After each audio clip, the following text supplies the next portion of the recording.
Okay, so what's the difference between Fusarium and Vertisillium, which is a fungus disease that causes tomato wilt? Those are the two primary ones. There's many others that cause tomato wilt, but this video is going to be primarily about Fusarium versus Vertisillium. And what is the difference, and is there a difference? There's some slight differences. They're pretty much both fungal diseases. They pretty much do the same end result. One is a little bit worse in my opinion than others, and if you were to pick one of the two, I would say you'd probably want Fusarium rather than Vertisillium. And the reason for that is that Vertisillium is generally not affected by temperatures. So if you get Vertisillium, well, it's pretty much once you get it, it's just going to keep progressing until it's completed cycle, and that means killing your plant doing it. Whereas Fusarium, generally, once it starts getting cold out, if your plant stays healthy and strong enough all the way into the fall, you'll notice that even though it had wilt and it was starting to die originally, you'll notice that it's picking back up in the fall because it doesn't like the cold weather, and so it'll tend to not completely die off, but it will die, and it'll go into its spore stage at that point, and then produce its spores and spread again next year. Whereas with Vertisillium, it'll just keep going all the way into winter. It's like almost no stopping it. So it's kind of a Vertisillium is actually a worse type of fungal disease you're going to get in your root system than others, in my opinion. Okay, I'm just going by the little I do know about it. Now I do know that once you have it, it's just going to keep coming back. Now some of my plants are exhibiting as if they have either Fusarium or Vertisillium, and one of the ways you can tell that you're potentially have it could be other conditions too. It's not that I'm overwatering, but it's been really hot, and it's also kind of on a humid side. So when it's hot and humid combined, your plants really suffer from the heat because they can't transpire. Just like you sweat, you perspire is what you do. When you're hot, you perspire and it cools you down. Well, your plants respirate, okay, and they transpirate, and that's how they regulate their way of cooling down. But one of the ways that I can tell that I'm having an issue with a fungal disease in the soil, and it could be another fungal disease. It could be any one of the many funguses. One of the ways you can tell is by, number one, you start seeing the yellowing leaves, all right? You're starting to see the yellowing leaves, but that may not necessarily be what's causing that. Some plants ain't exhibiting that at all. Here's the Lowe's plant, and this plant is absolutely doing, I'm not having any issues with blight or anything with it. It's just growing like a monster. There's nothing. Color is perfect all the way through. I don't even have to trim any of the leaves. It's just going to keep growing and putting out tons and tons of tomatoes. I mean, it's a very good genetics in this plant. But some of the yellowing of the leaves could be simply due to heat stress. So that's one of the ways that I can tell that I have a problem in the soil with either Vertisillium or Fusarium or any one of those kind of fungal diseases. But another way you can tell is by this. Your leaves begin to just wilt. They get flappy, like there's no texture. It's not like here. This is a stiff, firm leaf. There's no issues with it. But then you get over to this leaf and you start to see this discoloration, and it's starting to get flappy, and it's just weak and kind of wanting to fall off, and you'll see random areas of your plant, like part of the leaf. You'll see like the whole leaf is good, and then like one or two leaves will just wilt off and drop. That's a very big sign right there. When you see like part of the leaf, like this whole leaf is wilting and dying off. And I just sprayed this with a chemical. I may have put too much on it, a fungicide on there to fight off any potential blight that it might get. So I've sprayed the side a little heavy, so that might be why it's kind of wilting out and dying. It could be that. And a number of these other plants were doing the same thing. And here's one right here, for example. The leaves are just kind of dropping off the plant. Again, this could be heat. This could be just simply due to the heat. But this is a big sign. When you start seeing your leaves fall off, that's a big sign that you got some kind of fungal disease in the soil, usually. Now, that doesn't necessarily mean that's what's going on here. Now, this leaf just kind of dropped off on its own. I didn't have to pop it off or anything. But another way you can tell that you have Vertisillium or Fusarium wilt is generally what you do is they tell you to cut the plant down, and if you do that, then your plant is done and over with. So doing it that method to try to find out what kind of disease you got is generally the end of the plant's life. So it's almost pointless trying to find out what it is at that point, because if you're going to go that far, you might as well just get rid of the soil, get rid of the containers, bleach everything, bleach all your tools. I mean, yeah, you should kind of do that anyway, but for you to cut your plant down and do it is just kind of pointless. The other way you can tell is if you break a stem off. I usually do it with stems that are yellowing and dying. Maybe we can break one off. Here you might be able to see it. You may or may not. Now, don't forget, I put additives in the soil to kind of combat this issue from last year, so it might be helping to some degree, and it might not be systemic as I usually refer to it as. In other words, it might not be inside the plant, but it might just be affecting the roots at this point, and it's not getting past the roots. So it's just kind of dropping leaves, but it's not going all the way up the stem.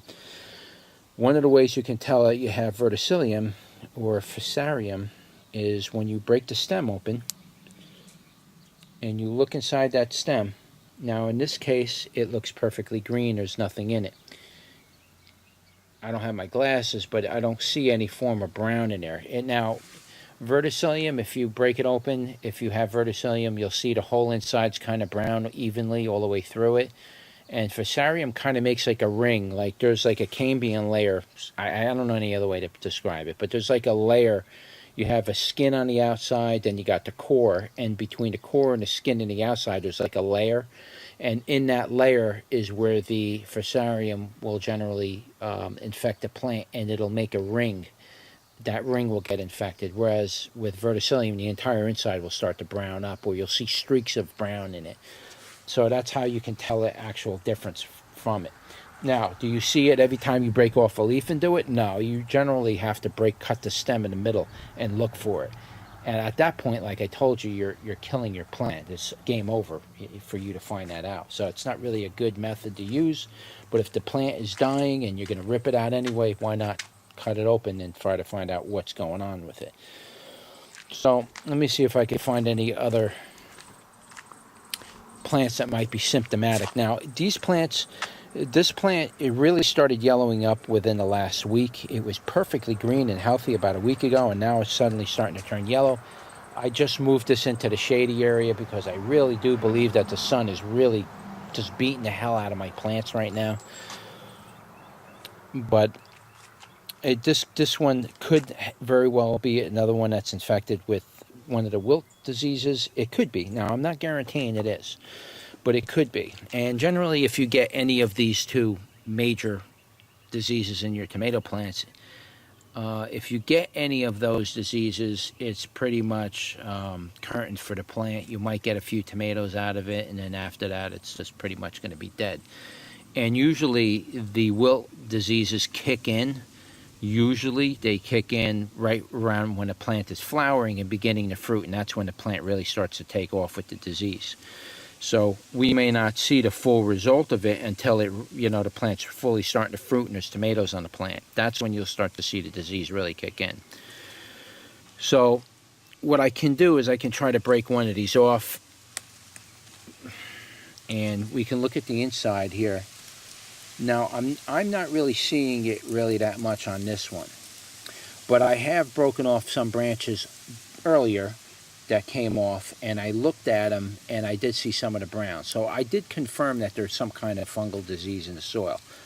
I don't know if any other funguses besides Vertisillium and Fusarium do the same thing, but I did break a few of these off before. Now, if you look at the center of that, you could kind of see that ring inside there in the middle. Well, that ring would turn brown if it's got any one of those diseases. So right now this isn't exhibiting it. But like I said, I have taken some of these off my other plants, and it did show it in the beginning. Now, whether they're healing because of the probiotics and the other stuff that I put in the soil, maybe it's fighting it back to some degree, it's hard to say. I mean, I really don't know. All right, so I want to add this to the video, and the Fusarium versus Vertisillium video. Now, this is shot a few days after. I haven't had a chance to actually edit that video yet, so I figure I would add this to it. I'm not sure if I'll put it in the beginning or at the end. But I do want to make a point over here, and one of the things you got to kind of be careful of when you're trying to diagnose why your plant is wilting.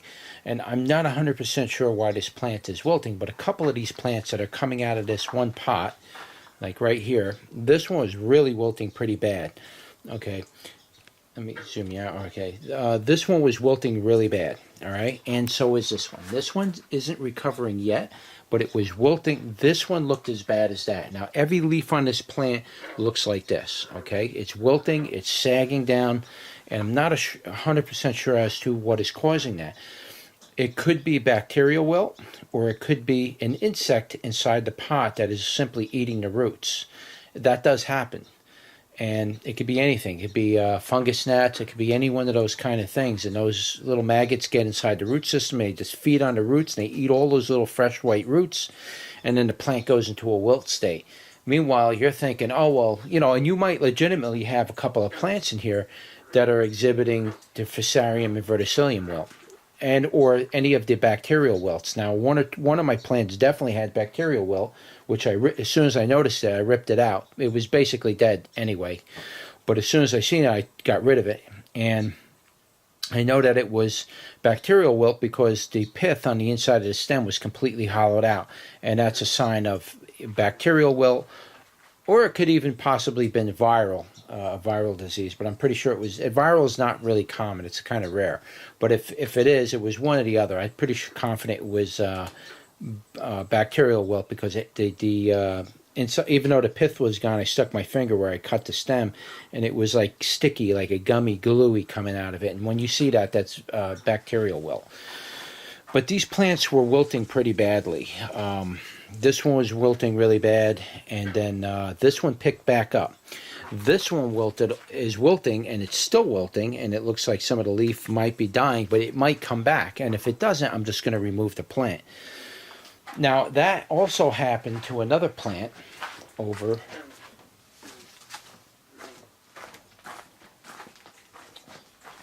here. One of my wild plants that are coming up. But I noticed when it was first coming up, it was growing. This one here that's laying back. And it's laying down now, but at one time it was growing upwards. And all of a sudden the next day I come in, I was kind of watering it. It was getting watered from being watered around here. But next day I come back and it was completely wilted out, just like I showed you on the other plant. And it didn't make any sense to me. I'm like, oh, that thing's got, you know, Vertisillium, or it's got Fusarium, it's got some kind of wilt disease. And this one kind of did the same thing. And a lot of times I'll notice that the plants will go through this little stage and then they'll end up bouncing back. They pick back up and they're growing. Like that one you see back there, that's grown like as if it never had a problem, and it's growing fine. So sometimes you'll get this massive problem with the wilt disease, and you know, you'll see your plants wilting, and first thing you're going to say, oh, it's Fusarium. Now, the only time I see an entire plant like this wilt out, that's usually a bacterial wilt. That tells me that it's most likely bacterial or viral, and it's not most likely a fungal type of a wilt. Like this right here is a fungal type of a wilt right here. You see this one's wilting out? It's coming out of that one pot. It's probably going to infect the rest of the plants, but when you see that kind of effect on it, like slowly but surely it's climbing up the plant, this is another one that might possibly have Fusarium or Vertisillium. This is a good sign of it. This is some of the effects you'll see from when you're getting wilt. It'll start with the lower leaves. Will start to wilt out. You can feel the leaves on the bottom. They're kind of soft and spongy. And they'll eventually turn yellow, and they come off. And then it keeps going up the plant until it gets to the top of the plant, and eventually the plant will just completely die. That's a sign of a fungal wilt. Whereas a bacterial wilt, the whole plant will just suddenly look like this the next day. Bam. Because the bacterial wilt gets inside the pith of the stem and it travels up the stem very quickly and it eats the pith out very fast. And when it does that, the plant is pretty much cooked. It's toast. And the only true way to really tell what it is to cut the plant down the middle. You know, cut it right in the stem, like boop, and then look on the inside. If you don't see any pith in there, then you know it was a bacterial or viral wilt. Whereas this kind of a wilt, this fungal type of a wilt, it's a very slow destroying type of a wilt. It'll slowly eat the plant and kill it. It doesn't recover from it. So I just want to make those distinctions before you proceed with the video, or it'll be after the video. Just make sure you watch the video to the end in order to see this, or else you're not going to understand some of the other things I'm talking about. But in this particular case, I don't think either one of these are associated with either bacterial or viral wilt or fungal wilt. I just think that the plant was wilting because something happened inside the root system. It could be anything. It could even possibly be nematodes. It could be like maggots from the fungus gnats. They get in there. If there's enough of them, they'll get in there and eat the roots. So it could be something to that effect that's causing this wilt problem on this plant. Now it's from the top all the way to the bottom. It's not showing any signs of late blight, early blight on a leaf at all. It just dropped dead, basically. And that's something other than possibly being a wilt disease. Like when you see stuff like this coming up towards the top of the plant, that's like a fungal wilt getting into the inside lymphatic system of the plant. When you see the leaves are coming off the top of my plant and they're really small and they're not really bumping out, that's a sign that there's a problem inside that pot. I should take that pot down, open up the whole thing, look at all the root system, and examine exactly what's going on in the root system. If you see brown or dark roots, then you know that there's some kind of a disease. It's something's going on inside the root system. But in a case like this, where you see the entire plant is just suddenly drops dead, it was doing good, and then one day it's dropping dead. It's not heat, it's getting plenty of water, it's not what the issue is. Something happened to the root system, and I'm not sure what it is. It could be an insect that went in there and just fed on the roots for the last month, and then finally now the plant can't get enough water to support a plant that's, 4.5, 5 feet tall. It can't support that. So it goes into this stage of wilt. Now, it may not necessarily die, and it could come back, but like this one bounced back. This one looked as bad as that. Okay, this one's bounced back. It's not 100% bounced back, but it's definitely coming back to much better. This one's definitely, the leaves are thickening back up. This one, they're getting a little more stiffer on it. Whereas if you look at this, it's like paper thin. If I move my finger across, it'll just tear apart. This one, it's stiffening up again. That's a good sign. That means it's kind of bouncing back. This one's still a little bit hanging loose, but it's slowly but surely coming back. So why it's doing that, I'm not 100% sure. I doubt highly in this particular case, this one is a wilt disease. I'm pretty confident that it has something to do with an insect of some type that's in there. Now, there is an insect that gets inside the stem of the plant, and it travels up and down your tomato plant. It's very similar to the vine-boring insect. I never knew that we had tomato vine boring insects. I've never knew that until I moved here. And that was the first time I seen it. And they look like a type of caterpillar almost that gets on the inside. And they eat the pith out as well. And if that happens, well, then that's why your plants are dying, is because those tomato vine borers are getting inside. So just because your plants are wilting, it may not necessarily be because of a wilt virus. One of the things you could probably try and do, and if this plant doesn't recover soon, you can try taking a razor blade and cutting down the length of the stem and see if you can peel it open and see if there's any pith on the inside. That won't necessarily kill the plant, and it could recover, providing you put a little tape on it and keep it back together. But at least you'll get a look at what's going on the inside, because that's really going to determine whether you have Fusarium or Vertisillium, because the inside will be brown. You'll have some kind of brown streak in it, or it's just starting. You'll see something brown in there. See anything brown in there, that's a fungal disease. If it's not brown and there's no pith in the middle, then that's a bacterial or a viral disease, most likely bacterial. All right, so I just wanted to cover that, and I guess you can proceed to the video, or this will be at the end of the video.